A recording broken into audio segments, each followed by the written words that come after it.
Making of première. Bonjour à tous, je vous invite déjà à aller voir le court-métrage avant le making of parce que ça serait un peu stupide de le voir avant. Bref, allez voir ça. Bon alors, ce making-of il va consister à vous expliquer le déroulement de la création de ce magnifique projet. Je vais passer par l'écriture, le tournage et enfin le montage. Bon, on va mettre d'abord les choses au clair et résumer un peu l'histoire pour ceux qui n'auraient pas compris. Donc, nous avons donc nos deux protagonistes, Jonathan et Sylvia. Jonathan explique son expérience passée, de ce qu'il vient de voir. Sylvia se rend compte qu'ils ont été retrouvés et dit donc à Jonathan de courir. Jonathan court, mais se fait assommer par ceux qui les ont retrouvés. Il se réveille donc dans une salle. Il se rend compte au fur et à mesure qu'il est dans un endroit où il est cloné. Il arrive à trouver le scientifique responsable de tout cela. Il le suit. Ce scientifique fait un magnifique discours en justifiant son choix de cloner Jonathan. Jonathan reste devant la porte jusqu'à ce que le scientifique le trouve. Le scientifique ordonne à des clones de pourchasser Jonathan. Jonathan s'enfuit. Il va retrouver son amie Sylvia. Jonathan raconte son expérience passée à Sylvia. Sylvia lui dit de courir parce qu'ils ont été retrouvés. Jonathan se fait attraper, se réveille dans une salle et on se rend compte que Sylvia travaillait pour le scientifique et que Jonathan n'était qu'un clone. L'écriture. Alors comment l'idée m'est venue? Déjà il faut savoir que l'idée m'est venue en été 2016, du coup ça fait presque 2 ans. J'étais en train de courir dans le jardin de ma grand-mère quand soudain la réplique « Cours! Cours !»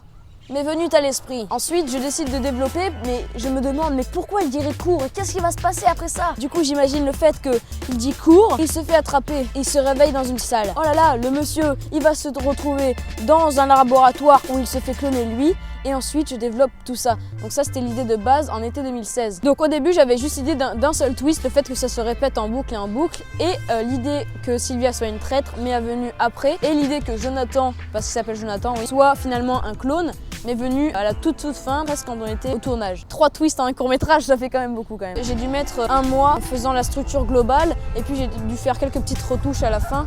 Alors, qu'en est-il de l'analyse symbolique de mon court-métrage? Premièrement, il faut savoir que les clones symboliquement représentent une masse, une foule sans individualité. Notre protagoniste essaye d'échapper à cette foule, essaye d'échapper à ce monde sans individualité. Mais pourtant, il se fait rattraper et on se rend compte que lui-même est un clone. Il fait donc partie de cette masse, sans le vouloir. On peut comprendre ça symboliquement que une personne voulant s'échapper de cette masse, de cette foule sans individualité, est forcée par la société à être comme tout le monde, à être un clone et ne peut pas s'échapper. Le tournage. Alors il faut savoir que l'équipe de tournage ont été à peu près 5 je crois. Il y avait moi déjà parce que c'est...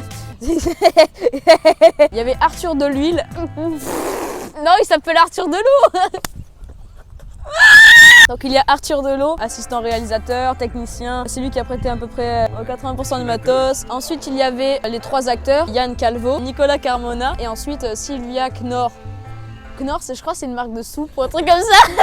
Ils sont tous les 3 en première actuellement. Et le 2e jour seulement, il y avait Enzo Treni, mon collaborateur dans l'histoire de Sentinelle, qui nous a aidé aussi à la réalisation. Du coup on était 6 en tout, enfin 5,5. Parlons du matériel, Arthur Deluille. Je m'en lasserai jamais de cette blague. Donc principalement on a filmé avec le Canon 700D. En objectif on était sur des plans larges, on avait besoin de beaucoup de mouvements sur un 18-55 parce qu'il était stabilisé. Mais sinon sur les plans fixes on était principalement sur le 50 mm avec lequel on filme maintenant. Après au niveau son on avait un Audio Technica AT875R qui est un micro canon. Et en enregistrement on avait le DR60D Mark II de chez Tascam. Ouais, slider, stabilisateur sur l'épaule, un bon gros trépied. Enfin amateur mais reste de qualité. Et du coup c'était plaisant pour un court-métrage de cette envergure. On a tourné dans notre lycée, enfin collège-lycée, le lycée français de Barcelone. Et le proviseur et l'équipe de la communication nous ont gentiment autorisé à tourner là-dedans. On va passer aux journées de tournage, c'est ça qui nous intéresse. Alors, il faut savoir que ça s'est déroulé en 2 jours de tournage. Le premier, le 7 octobre.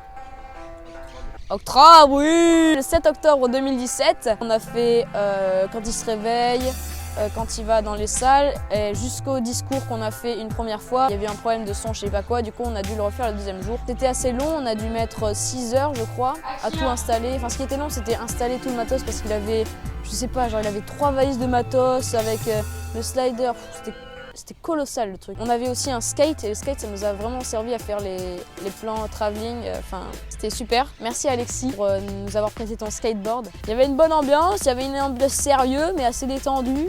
Voilà, on a fait les prises comme il fallait. Sauf qu'on a fait quelques erreurs, c'était un peu long, mais bon. On y est arrivé, on y est arrivé. 3 sur 2 secondes. Donc le 2e jour, c'était le 28 octobre 2017. On a passé 5 heures de tournage aussi. 2e jour de tournage, notre petit Arthur est en retard de 40 minutes bientôt. On a fait à partir du moment où ils rentrent dans la salle et ils font le discours jusqu'à la fin où ils se font attraper avec Sylvia, etc.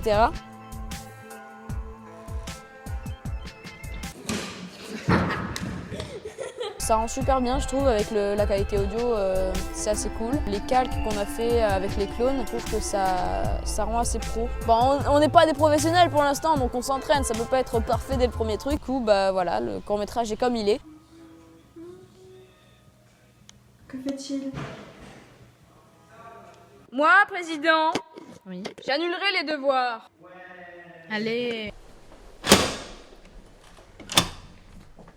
Oh la putain de perche de ta mère, la pute, mec. La plus grosse erreur qu'on a faite, et j'espère que Arthur Delot a fait, c'est ça fait moins un doigt, ouais. On a tourné en octobre, comme je l'ai dit. Et pourquoi donc? Parce que il a décidé de filmer et de prendre le son séparément. En faisant des erreurs qu'on apprend. Attends, combien de mois de retard? Parce que lui, il se trouvait trop ambitieux pour pouvoir traiter toutes les pistes de son. Et il l'a pas pu, et du coup... Et c'est une fin de tournage, enfin! Yes. Je vais laisser la parole à Jules du montage. Eh bien merci Jules du tournage, merci. J'ai commencé le montage 5 mois après qu'on l'ait tourné. Merci Arthur. D'abord il y a eu la synchronisation faite par Mohamed, c'est-à-dire mettre les plans vidéo en raccord avec les plans audio. Ça lui a pris 10 heures, il a fait ça avec Premiere Pro. Ensuite moi j'ai monté avec Final Cut Pro le court-métrage et j'ai fait le dérush des bonnes prises et j'ai assemblé le tout. J'ai mis les bandes noires, j'ai mis la coloration, l'étalonnage. Bien sûr l'étalonnage est très important.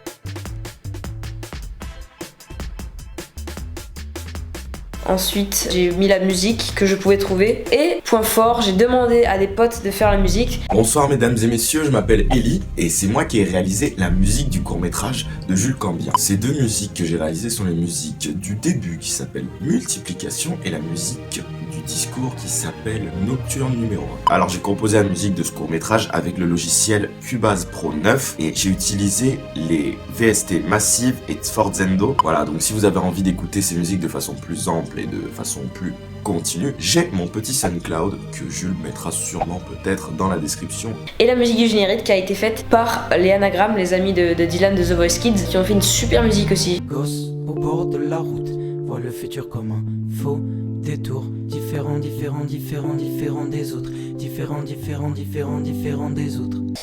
Voilà. Merci à tous d'avoir suivi ce making of, j'espère que ça vous a plu. Voilà, donc passez une bonne journée, abonnez-vous, faites des dons, parce que la YouTube Money c'est vraiment cool. Bonne soirée. Merci à tous, c'était The Green Comedy.